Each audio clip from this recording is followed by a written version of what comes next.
my last video taken down in minutes. See? Community guidelines violation. And what was I talking about? I was talking about the right. And I am a conservative.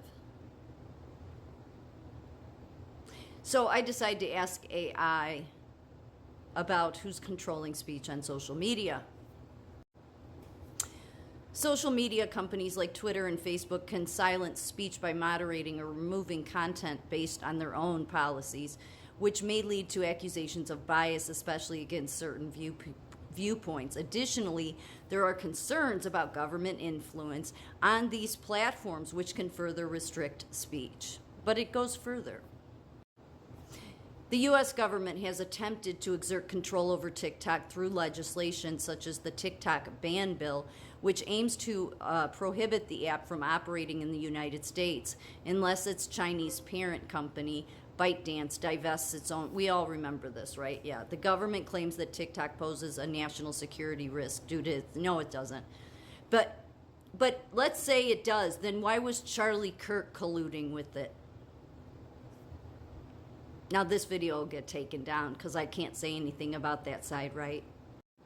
TikTok has a team of human moderators who review and enforce the platform's community guidelines, which aims to promote a safe and respectful environment.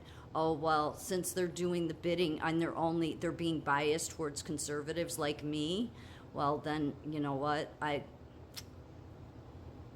Like I said, something has to be done about all this. These people need to be held accountable. Don't give me that they're a private company when this goes on to say that it's being done against conservatives. But it wasn't done to Charlie Kirk. Okay. However, the company's reliance on automated moderation tools and the lack of transparency in the moderation process have raised concerns about bias and inconsistencies.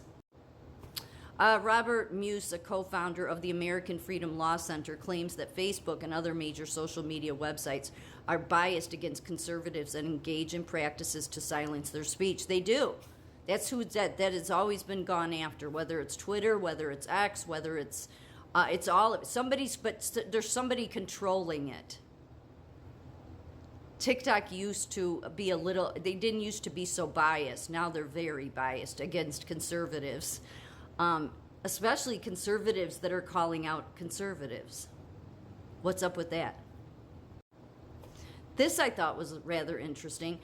Government agencies, the Indian government's guidelines for intermediaries and digital media ethics code mentioned in one snippet are criticized for potentially leading to the removal of protected speech. The U.S. government's immunity granted social media companies is seen as authorizing them to engage in speech silencing practices, particularly against conservative voices. But not Charlie Kirk.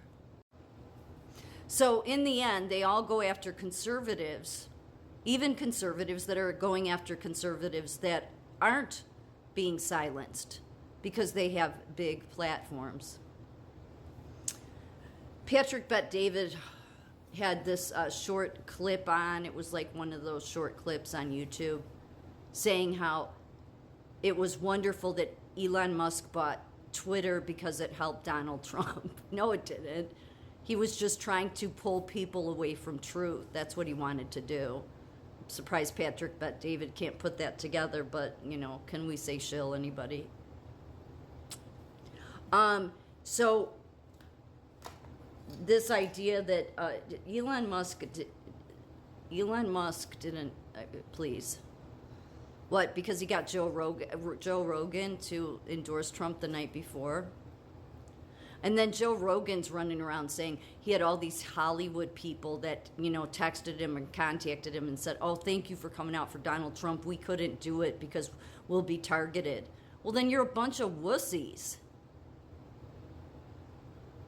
Joe Rogan, the hero that comes to, like all these people, like I'm somebody that supported Trump since the beginning, but these people that were former Democrats that came on board at the last minute, okay, or these conservatives that are tied to the National Council policy or other organizations that have pulls and ties with the people at TikTok, and then their videos don't get silenced. That's wrong. And the fact that people, whether they're on the left or the right, can't see how that's wrong, whenever you are taking the voice away from the everyday American, then you are the problem. I don't care what your reasoning is.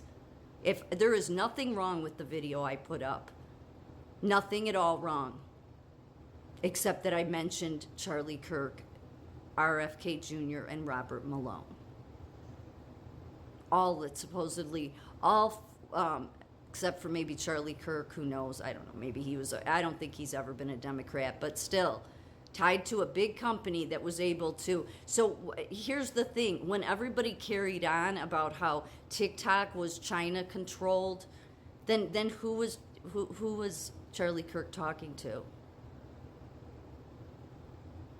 I mean, nobody's ever bought that argument, because if it was really, it isn't true anyway, because even politicians, I think it was Rand Paul that said, no, it's much of the investment is in Texas. That's where it is. So it seems like it was better under the Chinese party. We had more free speech than we do under our own country. But this is ridiculous. There was nothing wrong with my last video. Nothing. I have a right to free speech. So the people that really should be doing some reflecting, besides the left, of course, but I don't think they'll ever really do it, is the people that have the big platforms that carry on about how much you love Trump and that you love love freedom. You've never ever come to the aid of the everyday American. You haven't. You could have joined with the average American, the ones that have been for years being silenced on these platforms, and helped promote them. You didn't want to, because all it is for you people, whether you're on the left or the right, is about control. I'll expect TikTok to take this one down too, but that doesn't mean I won't keep saying it, because someday when it all gets reversed, well, people should be held accountable for their poor decision making.